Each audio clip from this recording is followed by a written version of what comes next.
자, 다음 4번 보도록 하겠습니다. 자, 3월 21일입니다. 퇴직연금 부담금 확정 기여형입니다. 1000만원, 제조에 500만원, 판매에 500만원입니다. 당 회사의 보통예금 계좌에서 이체했다. 이체하였다라는 뜻은 아까 제가 얘기했듯이 이거는 이제 인출했다라는 의미예요. 그래서 대변에 보통예금으로 해서 회계 처리합니다. 자, 그 다음에 제가 하고 싶은 얘기는 이게 아니고요. 보통 이체하였다 이게 아니고 요거 확정기여형이라고 했습니다. 확정기여형은 이제 즉 DC라고 하는데 이거는 이제 주로 개인이 관리합니다. IRP 계좌로 개인의 IRP 계좌로 개인이 관리하게 돼 있어요. 그래서 회사의 입장에서는 그냥 비용 처리하고 끝냅니다. 비용 처리만 합니다. 그래서 이제 뭐 퇴직급여 뭐 충당부채 개정 과목을 아예 설정할 필요가 없어요. 이거는 확정기여형은 그냥 회사에서 비용 처리하고 그냥 끝내버려요. 회사에서 비용 처리하고 그래서 끝내버립니다. 그래서 퇴직급여 충당부채 개정 과목으로 이게 처리할 필요는 없어요. 근데 만약에 이 문제는 확정기여형이 아닌 확정급여형도 나오는 경우가 있습니다. 확정급여형으로 이거는 개인이 관리를 하는 게 아니에요. 이거 즉 회사가 관리를 해주고요. 그 다음에 퇴사하는 경우 이제 회사가 이제 퇴직금을 이제 지급을 하게 됩니다. 근데 확정기여형은 이제 퇴사할 때까지 이제 계속 적립을 하기 때문에 퇴사할 때 퇴직금은 거기에 이제 확정기여형은 미리 돈을 주기 때문에 퇴사할 때 그 돈이 내 퇴직금이 되는 거고, 확정급여형은 이제 회사에서 관리를 해주기 때문에 내가 퇴사하는 경우에는 회사에서 퇴직금을 지급을 해줘야 돼요. 퇴직금. 그래서 이 차이점입니다. 그래서 이거는 이제 즉 회사인 경우에는 이제 비용 처리하지 않고 자산 회계 처리하는데, 이거는 퇴직급여 운용자산 계정 과목으로 회계 처리합니다. 그래서 이 두 개가 이게 종류가 있다는 걸 이제 알아두시길 바랍니다. 그래서 이 문제는 확정 기여형의 회계 처리이기 때문에 비용 처리를 해서 회계 처리한다. 바로 이 부분이 되겠습니다.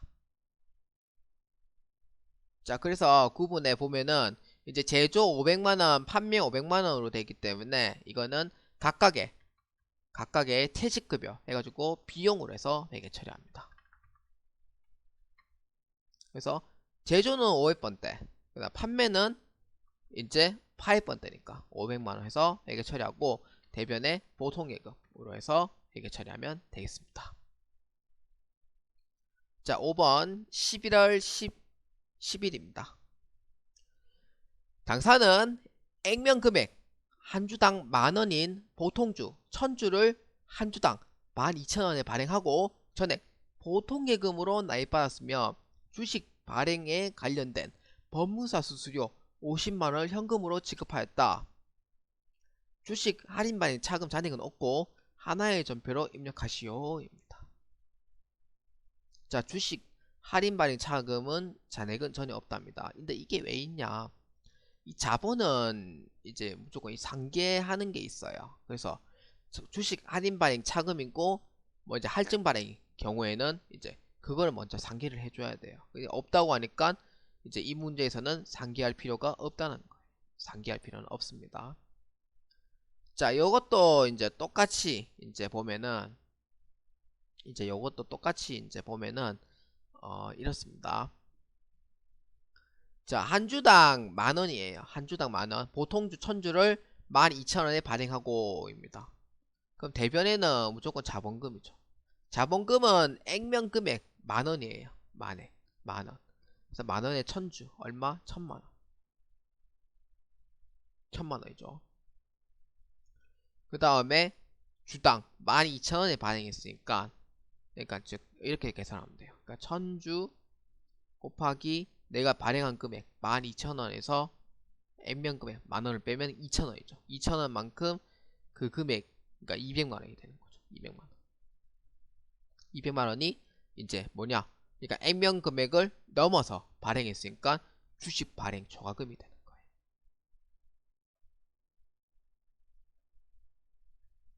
주식 발행 초과금 200만 원으로 해서 회계 처리합니다. 자, 그리고 법무사 수수료 50만 원이라고 되어 있죠. 법무사 수수료 50만 원. 근데 지금 보면 주식 발행 초과금이 200만 원, 아닌데요 라고 할 수도 있어요. 근데 제가 얘기를 200만 원에 왜 적었냐면은 이제 법무사 수수료까지의 흐름을 하기 전에 이제 총 발행된 주식 금액만 적은 거예요. 그래서 법무사 수수료도 얘기할 겁니다. 50만 원은 현금으로 지급했대요. 현금으로 지급했다. 얼마? 50만 원. 그러면은 이제 차변에는 보통예금이죠. 아까 주식 발행을 했고 전액 보통예금으로 납입받았다고 하니까 이렇게 되는 거예요. 그런데 이제 주식 같은 경우에는 이제 주식을 이제 할인 발행하는 경우도 있고 이제 주식을 할증 발행하는 경우도 있어요. 근데 할인 발행 같은 경우에는 이 부대 비용을 얘기하는 겁니다. 부대 비용. 주식 할인 발행인 경우에는 주식 부대 비용을 포함시킵니다. 주식 할인 발행 차감해서 포함시키고 할증 발행 같은 경우에는 차감을 시켜줘야 됩니다. 차감. 지금 이 문제가 할증 발행이죠. 그래서 할증 발행에 대한 이 부대 비용은 뭘로? 직접 이 주식 발행 초과금에서 차감시켜야 된다는 거예요. 그래서 얼마? 200만 원이 아닌 이제 부대 비용을 차감을 해야 되니까 얼마? 150만 원으로 해서 회계 처리를 해주셔야 한다라는 거예요. 그 다음에 이제 보통예금은 얼마냐면은 보통예금은 이제 이 금액들 이제 합치면 되죠. 얼마? 1200만 원으로 해서 회계 처리를 해주시면 된다라는 거예요. 그래서 가장 주의할 부분은 이거예요. 그러니까 부대 비용이 있는 경우에는 주식 할인 발행인 경우에는 주식 할인 발행 차감해서 포함하고 그 다음에 할증 발행 같은 경우에는 부대 비용은 이제 차감을 해서 이제 그 입력을 해줘야 한다. 바로 이제 이 부분만 잘 주의해 주시면 되겠습니다.